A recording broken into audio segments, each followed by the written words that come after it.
So I have here on the right my Qemu KVM virtual machine, and I want to see how to enable shared clipboard or copy-paste between the host and the guest. Out of the box, if you open in your virtual machine some Notepad application, and I also open a Notepad in my host computer, copy-paste will not work between them. So I can write something here, but if I now select everything and copy it, I cannot paste it to the virtual machine. Doesn't work. So here is how we can quickly fix it.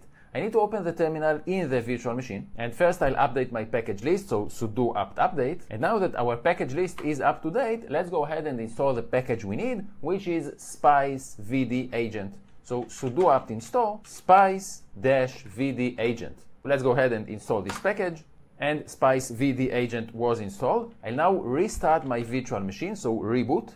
And I'm back after the reboot, and let me open my Notepad again. And now I can copy text from my host and paste it into the virtual machine, and also vice versa.